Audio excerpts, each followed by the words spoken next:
What's happened since May is we are, the first thing was the Abbot was installed, and he began immediately to, he did it sort of a listening tour with all the monks and took in what their expectations were. So the first 2 months were focused on the monastery and his building the monastery. That's important. The business really here is in the background.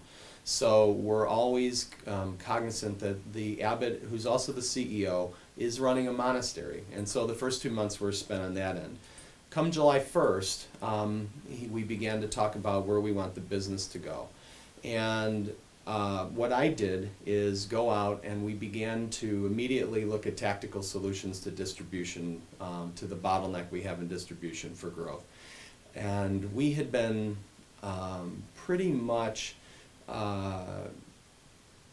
cut off from the industry in many ways due to the leadership model previously, meaning that Bimbo didn't want us out there in the marketplace. They would get real upset with us when we'd go out in the marketplace. So I started going out and doing networking with other bakeries, other families running bakeries, and developing industry relationships regionally, and which opened up a lot of conversation and a lot of doors. And we just started hashing out with other CEOs and family owners and stuff, bakeries, what's going on in the region, and where, you know, what we were looking for, scouting out distribution opportunities, product opportunities, co-packing opportunities, just getting the lay of the land. So we really spent a lot of time doing that. And the second part of the answer to that question is we did decide to seek out a consultant who, had worked with family baking businesses, who had a very strong resume both in the industry, hands-on, and as a consultant. And we found that, and we can talk more about that later, I suppose. Okay, good.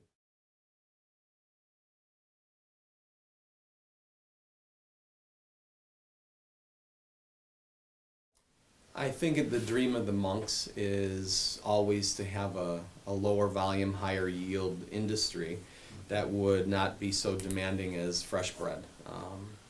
Specialty products, if distribution is frozen and developed with long shelf lives, could eventually reduce our dependency on bread, reduce monk work time, and replace bread, not in the short term, but I think in the long term it is a viable alternative industry. However, I've raised the issue of our brand equity, of our presence in the bread market, and our investment over time in the bread business. And the monks, interestingly, cannot just sell a business like any other business. You could grow up your business, make it, build your brand, build your, all the pieces of your industry, of your business, and sell it and make a good profit, and then we could invest it into a new business that would be more in line with the community's demographics right now.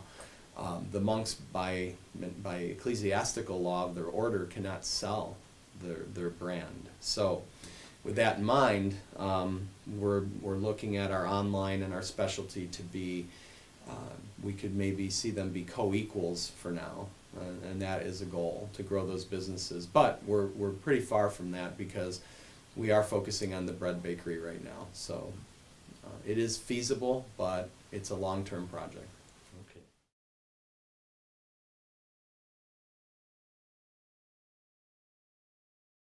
First and foremost is the stranglehold we have in our distribution. That is the elephant in the room. And we know that our current distribution channel via a large international food company that's a competitor is truly a conflict. And we have to open up that channel better.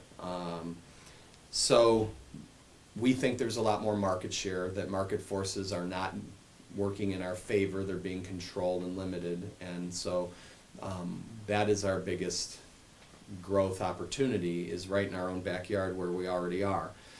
Also, you have Trader Joe's, some of the national movements in food, Whole Foods, Costco, some of the bigger things that are starting to come into Western New York to challenge Wegmans. Okay, so we want to start in our own backyard first, work those, but we also have a go frozen go far strategy that we're working on to increase our footprint. So go far is becoming more and more a viable option for us, because we're finding that our brand equity does transfer into other markets, that the story catches, that the bread is the quality of our product is so good, based on focus groups, great, we get great reviews, that we think we can penetrate into some new spaces.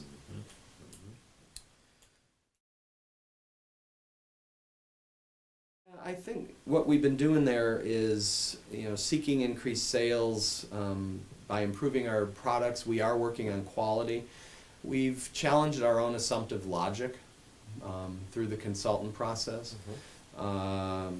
And we're getting out of the realm of what we think and just take it to market, and doing a lot more focus group testing, saying to the marketplace, what about this size? What about this flavor? What about these things? So we're going more to the customer, being customer driven, where in the past the monks tended to have the old Henry Ford model of we have a black Model T, that's, you can have any kind you want as long as it's black and it's a Model T.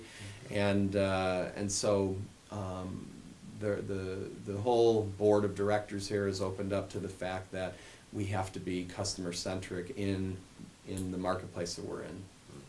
Okay. So that opens up a whole new realm of opportunity for us to explore. Should we only do the 1 pound loaf? Should we do wide pans? Should we do other products, other flavors? And we are leaning toward seasonal rotation of different flavors of bread to keep the market. People in the market don't want to get bored. Retailers and end users, they want variety, they want change. So we can bring products in and out and be successful with that, I think.